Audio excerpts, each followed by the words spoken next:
Hey everyone, AYBL Maine here, and I wanted to take a chance since it's raining today to get a continuation of my ongoing series of the top 5 albums for every year that I've been alive, and I'm currently at 1982.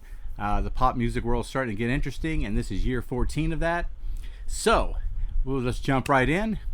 Nebraska by Bruce Springsteen, definitely one of my top 3 albums by him, a very solemn album. Very introspective in a lot of ways. Got Atlantic City on there, Open All Night, the title track. Also Johnny 99 is on there. All great music. Definitely should check that out. Another one that I really like is Roxy music, their album Avalon. The title track is really good. They do More Than This, which is a song that's been covered, it seems, several times if I can remember. Also, Take a Chance is a very good, solid song. I'm just a huge fan of Brian Ferry's voice. He's got this great, beautiful voice, and it's wonderful to hear him sing. So I became a big fan of Roxy music in the last year, so kind of jumped right in on that one. Also on my list is Tom Petty's Long After Dark. Some of the songs on there, of course, are You Got Lucky and One Story Town. I know is also, that's the lead track from it, is very good.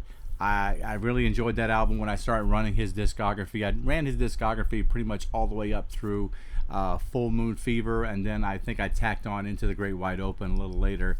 But between that and his solo work and with the Heartbreakers, I try to cover everything that he put out and within that span. Also, if you get a chance, you should check out Tom Petty with the band Mudcrutch. It's a very good band in itself.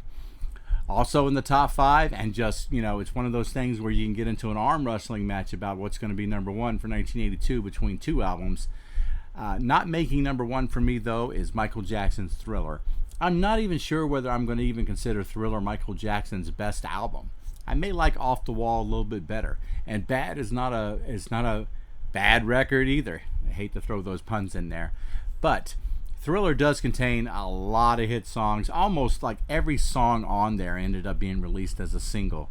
Some of my favorites obviously are the title track Thriller, which featured the voice of Vincent Price, which was kind of a novelty thing. Wanna Be Starting Something, obviously. Beat It, and the great bass line song Billie Jean were just all powerful songs. That album sold ridiculous amount. Multiple diamond copies, if you're going to do certifications, and it's just made Michael Jackson a worldwide phenomenon. But not my number 1 album of the year. My number 1 album of the year is Prince's 1999. I really like this one a lot. I like Let's Pretend We're Married, Little Red Corvette, the title track, DMSR, all good stuff.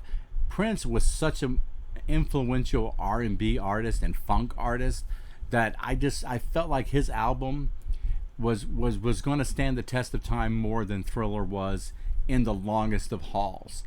Even now, it may not appear to be that way, but I'm thinking in another 10 or 15 years, people are going to look at that album as more important than Michael Jackson's Thriller. Now, onto the album that everybody said I would love, but I actually didn't. It was Ecstasy's English Settlement. It was kind of a long album, and maybe I kind of got lost in the length because it felt like there was so much filler there. But it's not my favorite. I've listened to Skylarking by them, and also Oranges and Lemons, and Nonsuch. And English Settlement just didn't really set well with me. Maybe it requires 2 or 3 more listens to really understand what the feel they were going for.